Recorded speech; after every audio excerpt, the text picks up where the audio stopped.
నమస్తే, welcome to TV 786. మైనార్టీల సంక్షేమమే మా లక్ష్యం. దేశానికి బాబు జగ్జీవన్ రామ్ చేసిన సేవలు అమూల్యమైనవని వైఎస్సార్సీపీ ఇన్ఛార్జ్ నిస్సార్ అహ్మద్ గారన్నారు.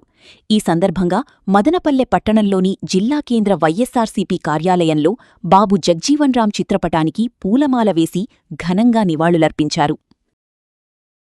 రోజు మన బాబు జగ్జీవన్ రామ్ గారు మన దేశానికి చేసిండే సేవ, ఇలా మహానుభావుల్లో వర్ధంతులు కానీ జయంతులు కానీ జరపడం ముఖ్య ఉద్దేశం ఏమంటే వాళ్ళు మన దేశానికి ఏమేమి చేసినారు అది అంతా కూడా మనం అది క్యాచ్ చేసుకొని మనం కూడా వాళ్ళ ఆశయ సాధన కోసం ఇప్పుడుండే యంగ్ జనరేషన్ అంతా ఏముందంటే అంతా కంప్యూటరైజేషన్ అయిపోయి వెస్టర్న్ కల్చర్లో వెళ్ళిపోయి ఇక ఉండే మన హిస్టరీని కూడా మర్చిపోవడం జరుగుతూ ఉంది. దానికోసం మనం వచ్చిందను ఇట్లా రిపీటెడ్లీ ఇట్లా చేయడం దానివల్ల ప్రతి ఇళ్లలో కూడా ఆయన ఘన నివాళులు అర్పించి వాళ్ళ జయంతులు కానీ వర్ధంతులు కానీ చేపించుకుంటే వాళ్ళ జీవితాల మీద ఒక వెలుగు వస్తుంది. వాళ్ళ జీవితాలు ఎట్లా నడిచాయనికంటే చిన్న పిల్లలకు ఒక ఉత్సాహం వస్తుంది, వాళ్ళు కూడా తెలుసుకుంటారనే ఉద్దేశంతో చేయడం జరుగుతుంది. ఇప్పుడు బాబు జగ్జీవన్ రామ్ 1905 సంవత్సరంలో బీహార్లోని ఒక కుగ్రామంలో జన్మించినారు.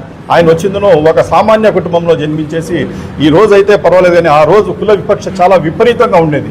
ఆ రోజు అట్టడిగిన వర్గాలకు వాళ్ళకు వచ్చిందను కొన్ని పెత్తందారులు వచ్చిందను చాలా పెద్ద కులాల వాళ్ళు చీప్గా చాలా నీచంగా చూసేవాళ్ళు. ఆ టైంలో ఆయన పోరాడి ఈరోజు ఈ స్టేజ్కు పోయినాడు. సెంట్రల్ మినిస్టర్ అయ్యి వ్యవసాయ శాఖ కానీ డిఫెన్స్ శాఖ కానీ కార్మిక సంక్షేమ శాఖ కానీ ఆ లెవెల్లో పోయి ఉప ప్రధాని కూడా చేసి ప్రధాని రేస్లో కూడా ముందుండే ఆయన జీవితం ఎంత పోరాటం చేసినాడు అనేది మనం గుర్తు చేసుకోవాలా. ఏ రకంగా ప్రజల కోసం ప్రతి ఒక్కరూ సమానంగా ఉండాలా, అందరూ కలిసిమెలిసి ఉండాలా, కుల మతాలు అనేది ఏమీ లేవు, మనమందరూ భారతీయులం, మనమంతా కలిసిమెలిసి చేస్తేనే మన దేశం బాగుపడుతుందనే నినాదంతో ఆయన ముందుకు పోయినాడు. కాబట్టి ఈరోజు ఎవరికి ఇది లేకపోతే కూడా ఆయన ఖచ్చితంగా మంచి పదవులు మంచి ఇవ్వక తప్పలేదు ఆ టైంలో. కాబట్టి ఈరోజు ఆయన కెపాసిటీ చూపించినాడు. కాబట్టి ఈరోజు చాలా వరకు ఉండే నాయకులకు ప్రతి ఒక్కరు కూడా ఆయన మార్గదర్శక అయినారు. మనం కూడా రాబోయే దినాల్లో కూడా ఆయన మార్గదర్శనంలో నడిచి అన్ని కులాలు అన్ని మతాలు కులాలన్నీ డిఫరెంట్ ఉండే కూడా మనం భారతీయులం అనే నినాదంతో ప్రతి ఒక్కరు కానీ ముందుకు పోయినామంటే ఖచ్చితంగా మన దేశం ముందుకు సాగుతుంది. పొరుగు దేశం ఉన్న చైనాని కూడా అధిగమించి మనం ముందుకు సాగుతాం. ఇదే కానీ మనం కుల మతాలు కానీ పెట్టుకున్నామంటే 99% ఇప్పుడు ఆల్మోస్ట్ తగ్గిపోయినాయి. అది కూడా ఉండే 1 or 2% కూడా తగ్గించేసి మనం ముందుకు సాగినామంటే దేశం ప్రపంచంలోనే మన దేశం నెంబర్ 1గా ఉంటుంది.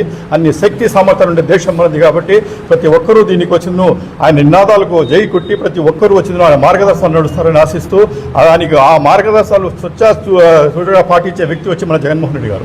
ఏ ఇష్యూ వచ్చినా ఏదొచ్చినా అన్ని కులాలు కలిసిమెలిసి ఉండాలా, ప్రతి వాళ్ళు కూడా కలిసిమెలిసి ముందుకు సాగాలనే ఉద్దేశంతో ఆయన ముందుకు సాగుతారు. కాబట్టి మనమందరూ కూడా ఖచ్చితంగా మన జగన్మోహన్ రెడ్డి గారి ఆశయాలు ఆయన ఏమేమి చెప్పినాడో అది కూడా మనం విని ఆ రకంగా ఈ మన బాబు జగ్జీవన్ రామ్ ఆశయ సాధన కోసం ప్రతి ఒక్కరు కృషి చేస్తే ఆశిస్తూ అవకాశం. ధన్యవాదాలు. ఇవి ఇప్పటి వరకున్న అప్డేట్స్. మరిన్ని అప్డేట్స్ కోసం స్టే ట్యూన్డ్ విత్ టీవీ 786.